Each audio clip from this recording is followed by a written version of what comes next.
Welcome to Dark Dreams.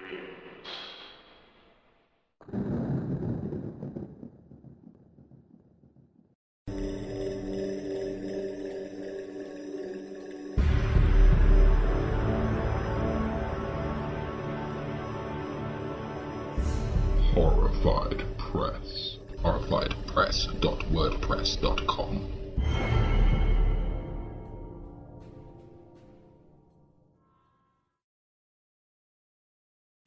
Bone Whispers by Tim Waggoner. Kevin Blankmore slowed as he approached the old graveyard. It had been almost 40 years since he'd been here last, and the place looked as if it hadn't changed in the slightest during that time. It was not a thought that provided comfort. Kevin braked and pulled his Nissan Altima, on which he was 2 payments behind, not that it mattered anymore, onto the side of the road in front of the graveyard's black wrought-iron gate.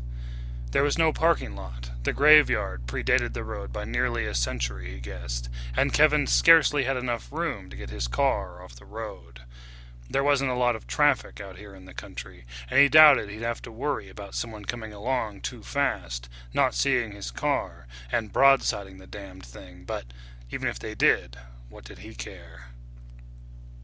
Kevin turned off the engine and pulled the keys out of the ignition, but instead of getting out of his vehicle right away, he sat for a moment, staring out the windshield and listening to the car's engine tick as it began to cool.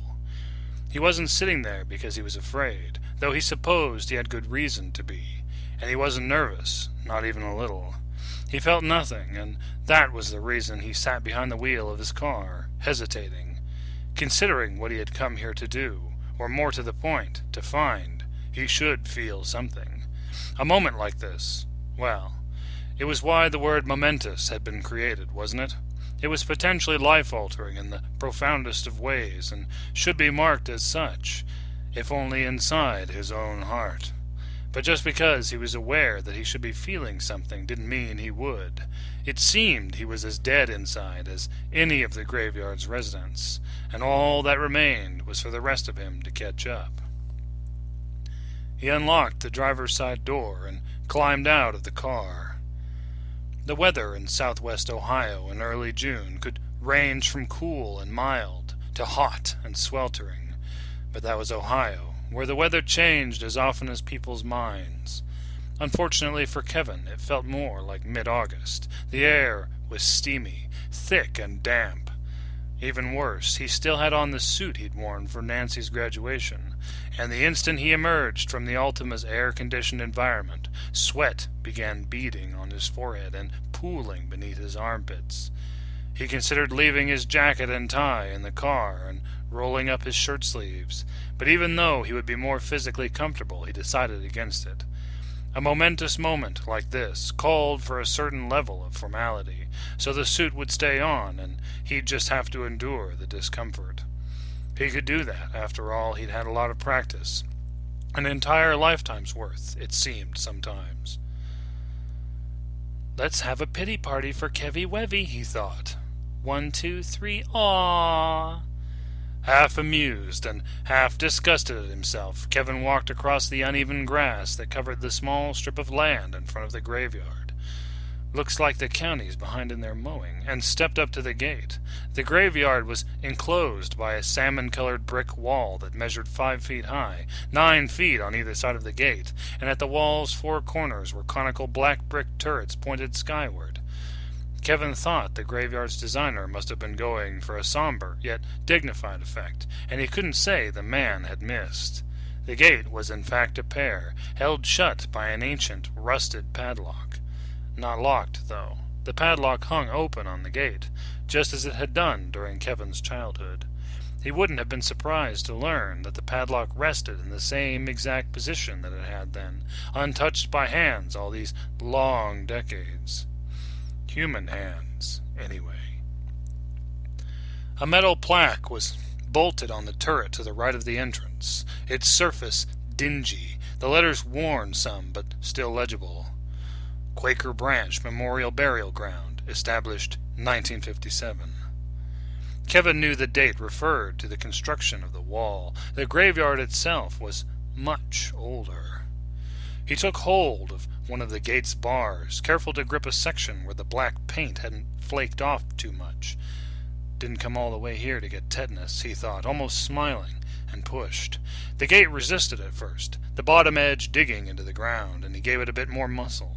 Finally, the gate budged a few feet, giving him enough space to slide through, even with his less than modest gut. The gate hadn't made a sound when it moved, no slow creaking or harsh grinding, and Kevin recalled that it had been similarly silent the last time he was here. Now, just like then, he was vaguely disappointed. A proper cemetery gate should open with some manner of sinister sound to establish the appropriate atmosphere. Once inside, he paused to look around. Large oak and elm trees bordered the outside of the graveyard, making it impossible to see what, if anything, lay beyond. There were no trees inside, no bushes, no greenery of any kind save grass. Just as outside, the grass was uneven, almost a foot high in some places, in others trimmed so close to the ground that bare patches of dry earth peeked through. There were a good number of gravestones, over 100 he estimated, and they were roughly divided into 2 even sections. On his left were the newer stones, dating from around the time the outer wall had been constructed. They were larger, more varied in type, and the legends engraved upon them were still readable. To Kevin's right was what he thought of as the old section. Here the headstones were much smaller, set closer together, and more uniform in shape. They were colored either stony gray or chalk white, their edges softened by the passage of one season after another, and the elements less than tender ministrations. Kevin knew from previous experience that the inscriptions, those that remained legible, that is, were both simpler and somehow more elegant than those in the newer section.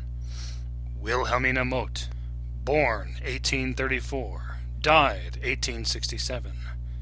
Jack Hoblet, born 1856, died 1859. The death and birth dates were almost always closer together in that section as well, sometimes too close. Past the newer section, nestled against the graveyard's east wall, sat a simple wooden building, its sides gray, boards fraying in places as if the structure had been fashioned from cloth instead of wood. 2 windows were visible from this angle, a door set between them, a small plaque affixed to the right of the door. Kevin couldn't make out the words from where he stood, but he didn't need to.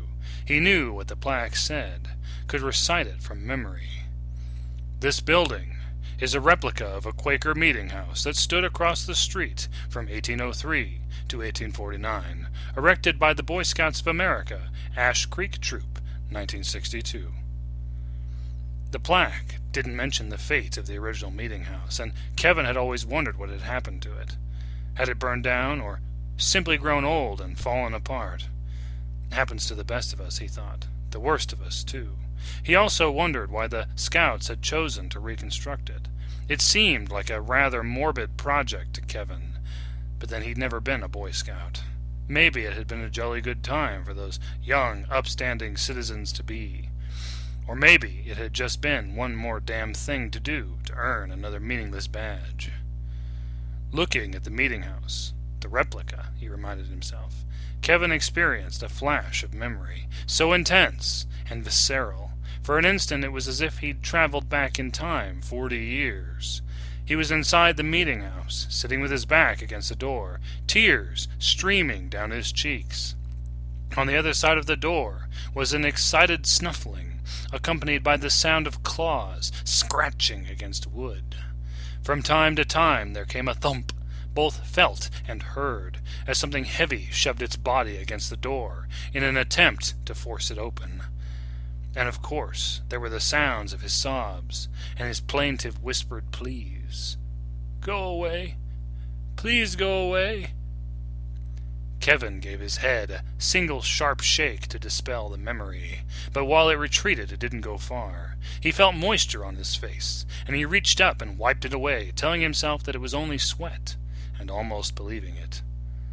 The memory reminded him, as if he needed to be reminded, that there was one part of the graveyard he had, up to this point, assiduously avoided looking at.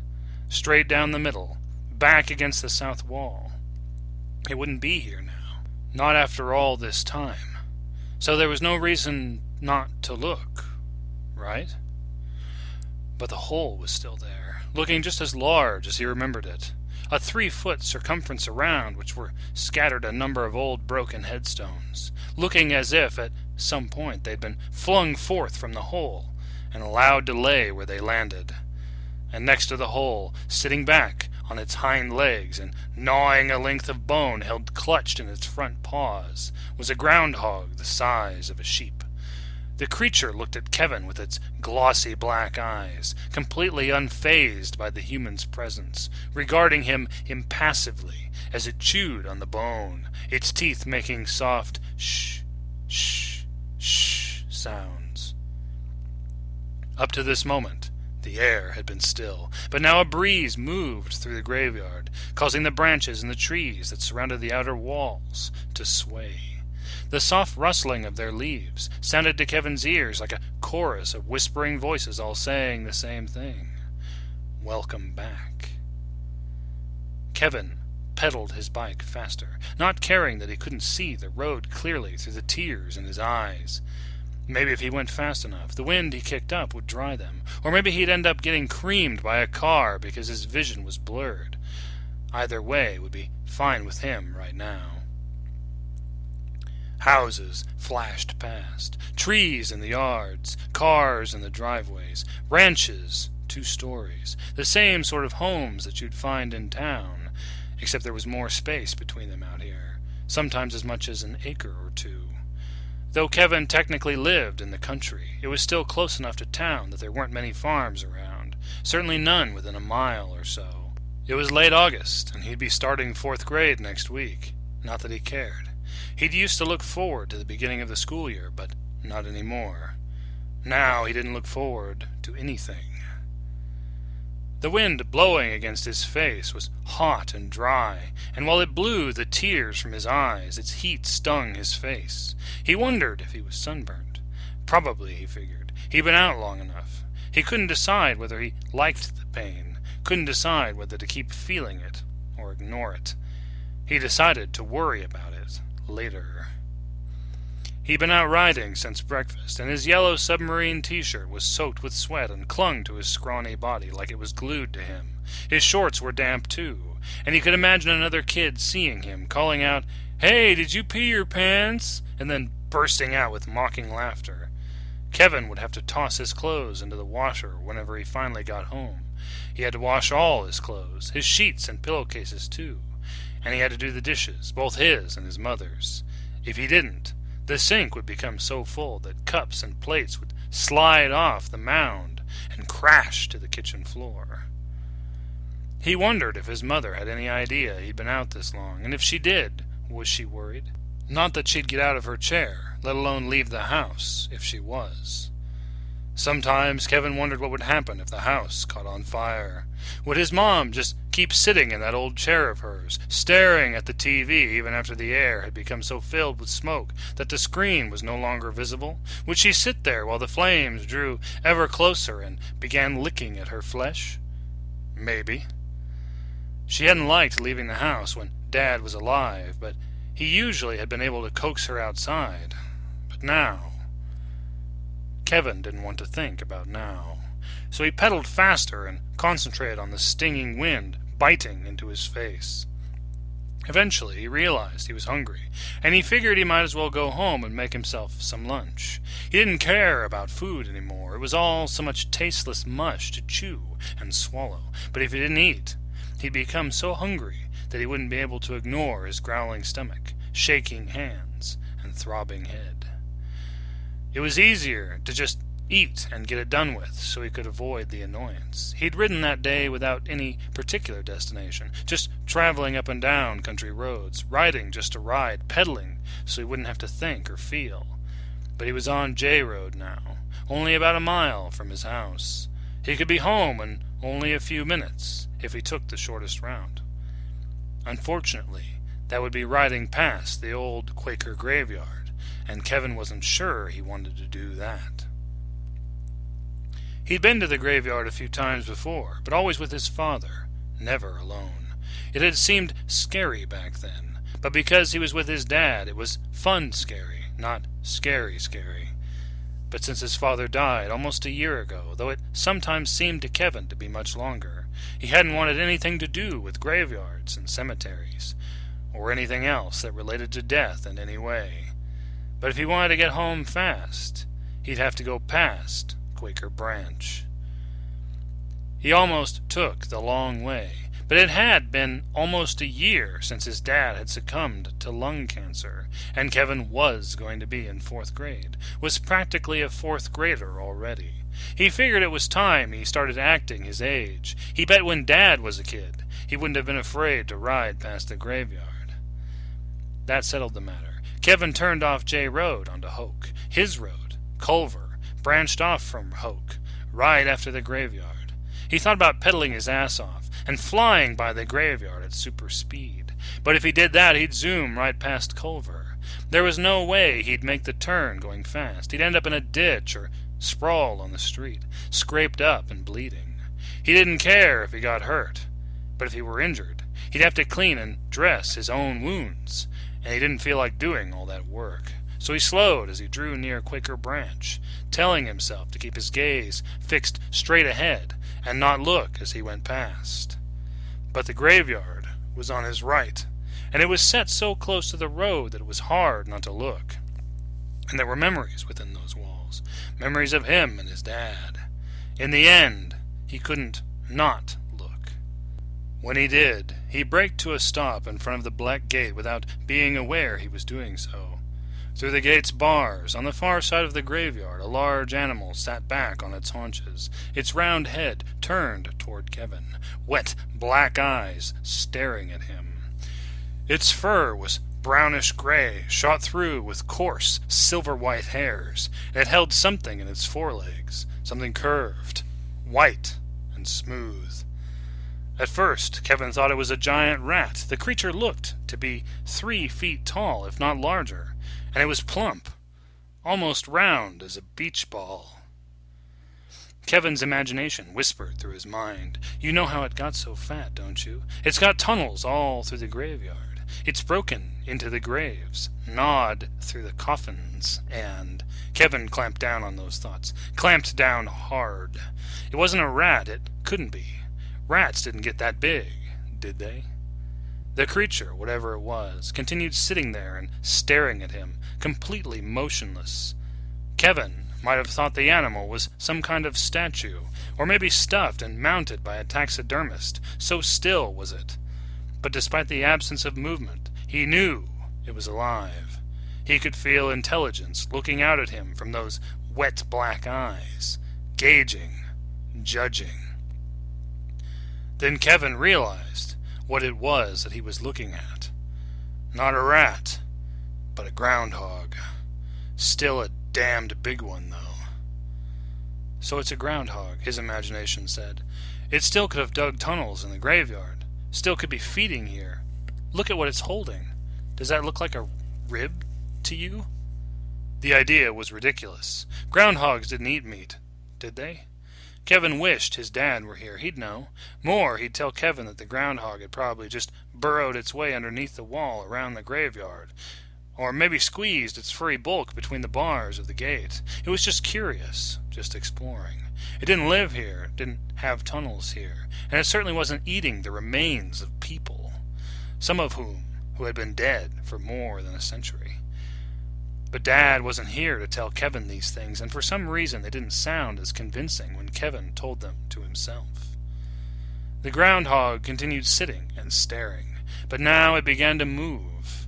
It brought the smooth, white, curved thing it held toward its mouth and, eyes still fixed on Kevin, began to chew on one splintered end.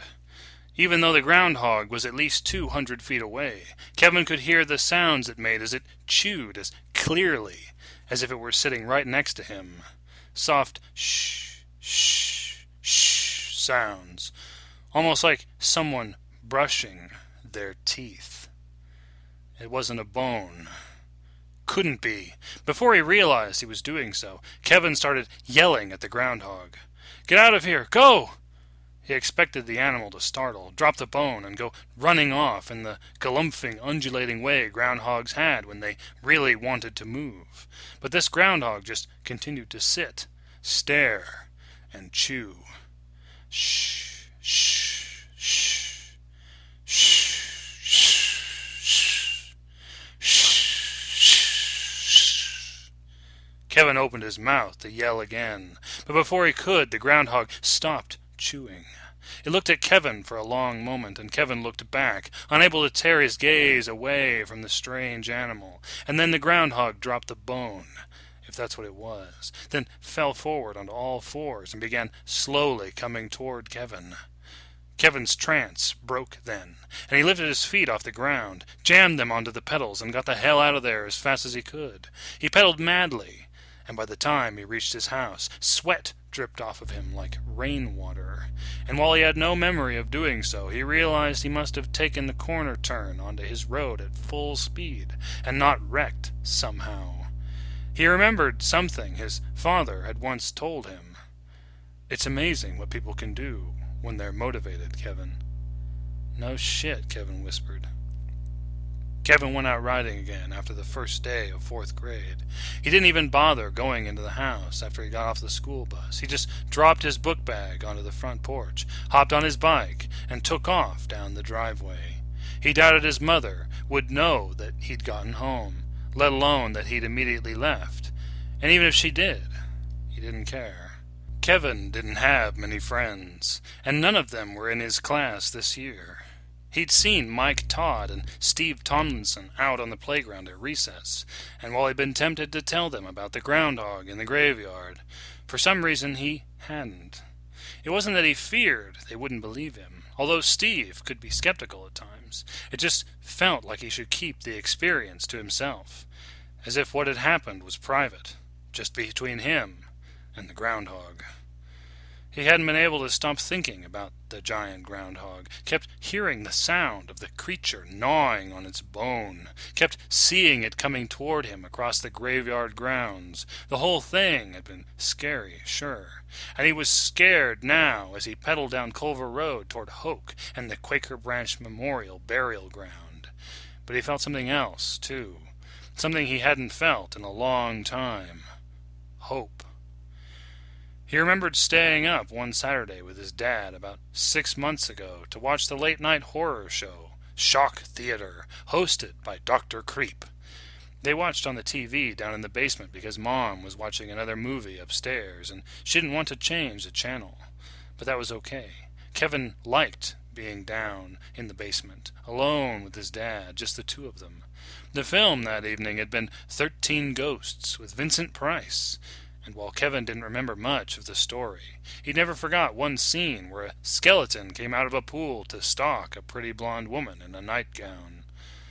During a commercial, Kevin had turned to his dad. "I don't like ghosts. They're creepy."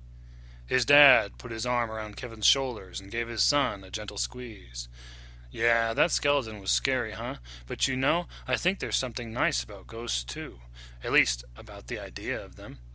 If you ever saw one, then you'd know that spirits were real, and that there's something more to life than just physical existence."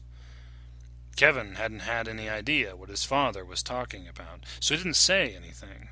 But he understood now that his dad had already been sick, and knew that he was going to die. He also understood what his father had been talking about.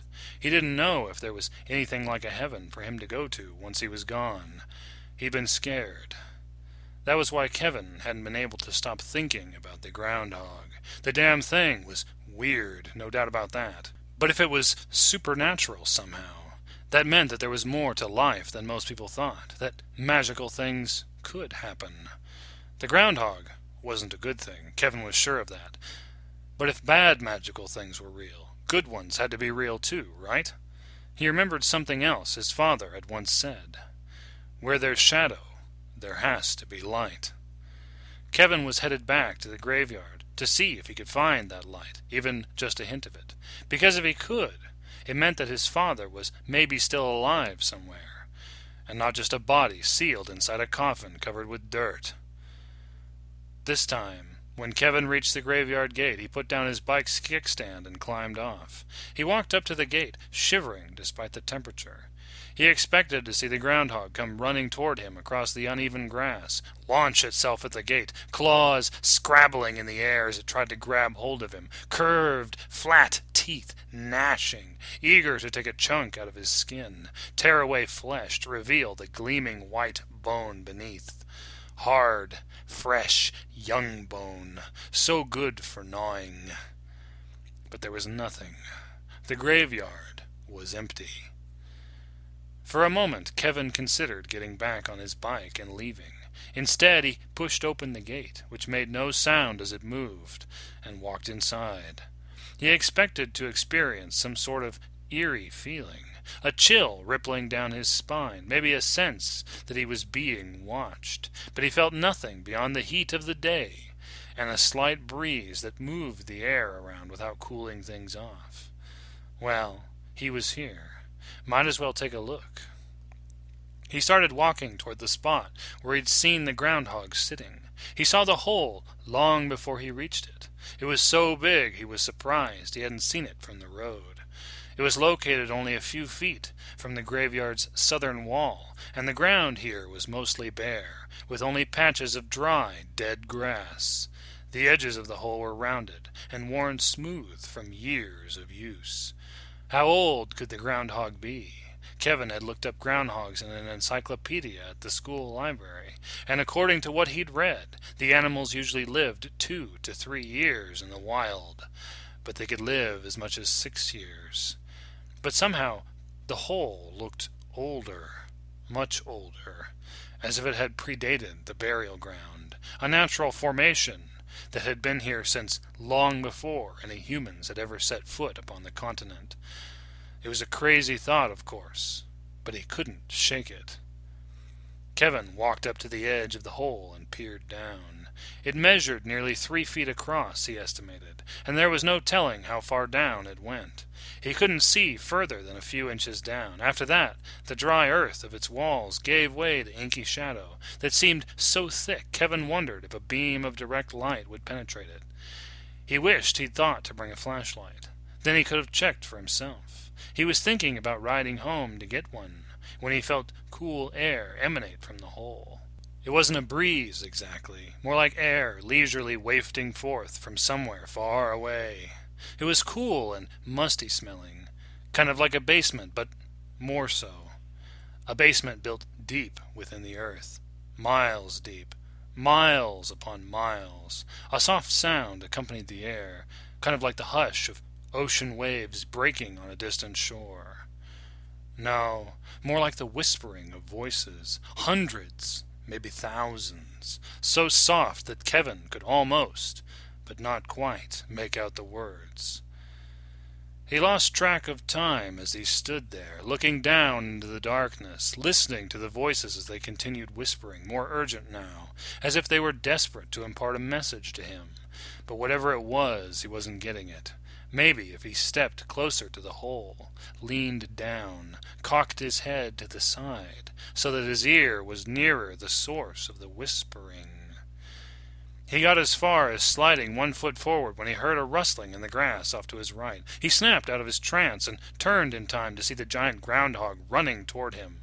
He had no idea where the creature had been hiding, but that wasn't important now. All that mattered was the damn thing was attacking. The voices grew louder then, and Kevin thought he might have been able to make out what they were saying, but he was too terrified by the creature coming toward him. He screamed, his voice drowning out the whispers, and he whirled around and ran toward the Quaker meeting house. He didn't look back to see if the groundhog pursued. He didn't have to. He reached the house, grabbed the metal handle, bolted to the front door, and prayed it was unlocked. It was. He ran inside, slammed the door shut behind him, and dropped to the floor. He pressed his back against the door, just as the groundhog slammed into the other side with a heavy thump. Kevin sat there, listening as the groundhog began scratching at the wood, tears streaming down his face, and he begged the creature to go away and leave him alone. But the scratching didn't stop. It continued on, and adult Kevin walked up to the groundhog. The damned thing was even larger than he remembered. He didn't question whether it was the same creature. Of course it was. The beast sat only a couple feet from its lair. The hole looked the same as it had the last time he'd seen it, with the exception of the headstones scattered about.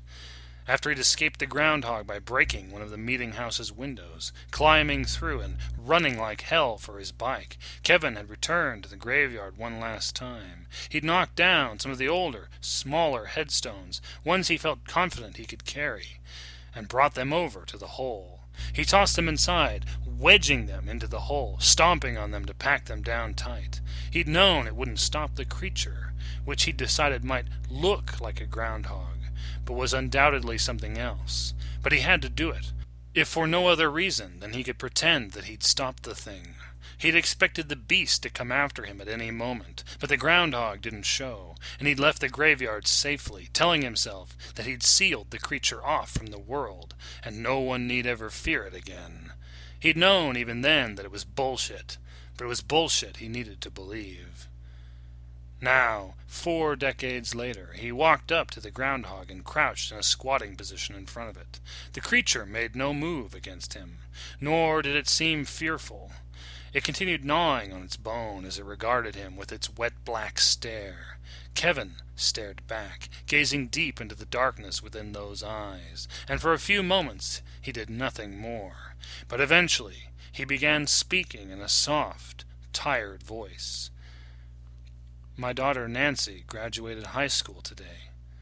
I didn't stay for her party, though her mother and I divorced when she was little, and Nancy's been uncomfortable around me ever since. Can't say I blame her. I inherited my mother's less-than-sunny disposition, and I've battled depression all my life, and I don't think I ever recovered from the trauma of losing my father so young. At least that's what all the therapists I've seen over the years tell me. It's been so hard for me. I can barely bring myself to talk with other people, and I can barely get out of bed in the morning. Medicine doesn't help, just makes me groggier. But that's not the worst of it. A few months ago, I found out that I inherited something from my father, too. His cancer. The groundhog remained motionless, but it stopped chewing the bone, and Kevin had the impression that it was paying attention to him. More, he had the feeling that it understood his words. No one knows. I didn't tell anyone at work. Didn't tell my ex-wife or Nancy. I wasn't planning on doing anything about it. Doctor says there's nothing to do. But as I was driving home from the graduation ceremony, I passed the highway exit for my hometown and remembered this place. Remembered you. So I turned around, got off the highway, and came here. The groundhog cocked its head slightly to one side. To tell you the truth, I'm not really sure why I came here. Maybe I'm hoping that this time I'll finally find out whether there's anything beyond this life or not. Or maybe I'm just hoping that you'll make a fast end of me and spare me weeks of painfully withering away to nothing in hospice. He paused. I guess the real reason I'm here comes down to one thing. I've got nowhere else to go. The groundhog stared at him for a long time, and Kevin stared back, sweat rolling down the sides of his face and the back of his neck. He wondered if he'd try to run this time if the groundhog attacked, or if he'd just stand here and let the creature do what it would to him. Finally, the groundhog dropped the bone to the grass and fell forward on all fours. Kevin's stomach clenched in anticipation of the beast running toward him, but he held his ground. Whatever was to come within the next few seconds, Kevin had at least answered one question for himself. He wasn't going to run. The groundhog looked at him a moment longer, as if it were trying to come to a decision of its own. Then it slowly turned away and began walking toward its hole. When it reached the edge, it stopped and turned back to look at Kevin, and then it crawled in, its large, furry body sliding into the opening with ease. And then it was gone. Kevin stood there for a moment, trying to understand what had just happened. When he'd been a child, the groundhog had attacked, clearly trying to kill him, but this time it hadn't displayed even a hint of aggression. He was sure it was the same creature, no matter how impossible that might be. So why hadn't it come after him this time? Was he too large to be considered prey now? Too old? And then it came to him. It was neither of those things. The creature hadn't attacked him because there was no reason to. He was, for all intents and purposes, already dead, both inside and out. He was no longer an intruder to be run off. He belonged there. Kevin walked over to the edge of the hole, which was larger now, to accommodate the groundhog's increased bulk, and peered into the darkness within. He felt the same cool air on his face as he had when he was 10, smelled the same basementy odor, heard the same soft whispers. Only this time he understood their message clearly. It was an invitation. Kevin thought it over for a moment. Then he removed his suit jacket, folded it neatly, and lay it on the ground next to the hole. Then he got down on his hands and knees and followed the groundhog into darkness. As he made his descent, fingers clawing moist soil, hard-shelled insects scuttling through his sweaty hair and beginning to crawl beneath his damp clothing, Kevin realized that his father had been wrong about one thing. Where there was shadow, there wasn't always light. Sometimes there was just deeper shadow.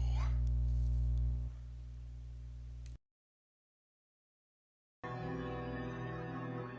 moon is full and it is dripping with blood. Now comes Blood Moon Rising magazine. Original fiction, Creature features, nightmarish artwork. interviews, and other original horror. Visit bloodmoonrisingmagazine.com and join our Rising Legion.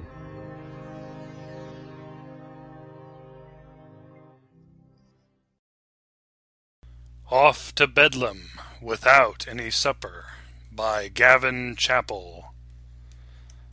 Night. The streets of a post-industrial city, each one identical, suburban residential housing, bungalows, flats, windows bright against the all-encompassing night. As we proceed through the streets, we hear from every one the peal of hysterical laughter. The streets are deserted, but in every single house, spirits are clearly high. No, the streets are not entirely deserted. An unmarked white van trundles slowly up and down them. From within the cab, two helmeted men, resembling security guards or riot police, survey the maniacally giggling houses, with suspicion on their faces. It takes time, but finally they find what they are looking for. Another anonymous house, in another anonymous street, but this one is dark and silent. No laughter, no voices, no sound. At once the van comes to a halt. The driver leaps out, followed by his companion. They march round to the back of the van and bang loudly on the doors. The van doors spring open and 6 men pile out. They are dressed like the others and carry large truncheons. As the laughter pours ceaselessly from the other bungalows, the guards tramp up to the front door of the silent house. The leader bangs on the door. No answer. He exchanges a grim glance with the others, then nods significantly to the biggest of the men. He steps forward and shoulder barges down the door. They pour into the bungalow. In the back room, beyond the lounge, they find an old man sitting alone, looking out into the darkness of his garden. He looks up, startled as they burst in. The leader of the guards bears down on him. You didn't take your medication tonight, did you? The leader sneers. You've been a very naughty boy. I didn't want to, the old man stammers bravely. I have nothing to laugh about tonight. Not laughing? The guard barks. So you were plotting, then? Nothing of the sort, the old man protests. He looked sadly down at the photograph dangling in his hands. A young woman beams up at him from a long-ago summer. I needed a clear head to think. These pills the government prescribes, they stop you from thinking at all. The guard spits in disgust. Your type makes me sick, he snarls. He nods to the others.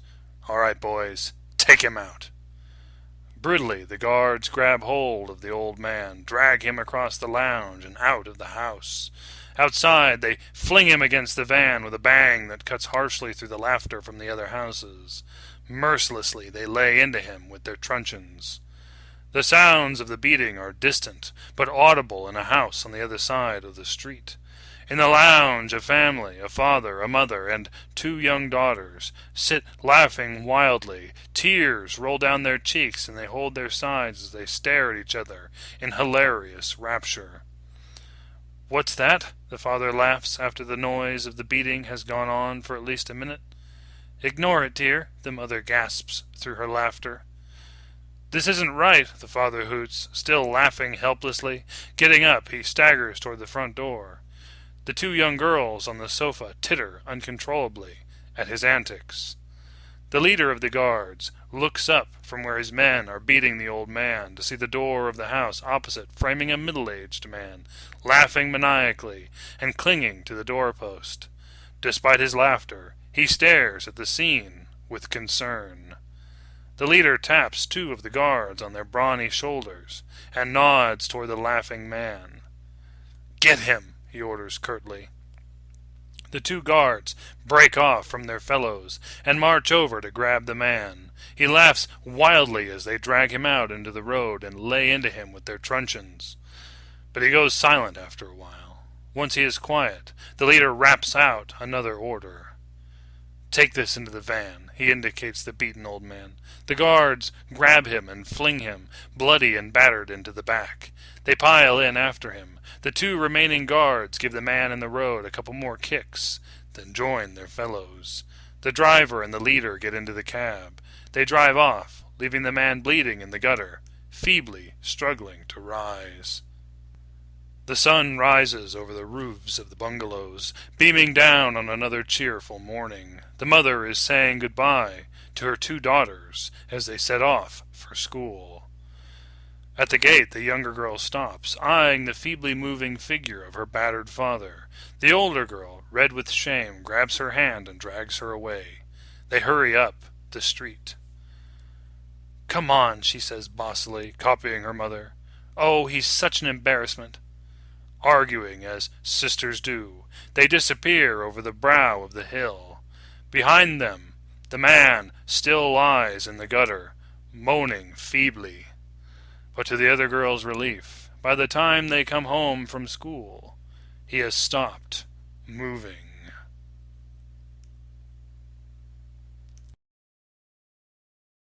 I say every house in America should have an electric chair. And every man just once in his life should sit in it, just so that he can feel the power of millions of gallons of electricity flow through his veins.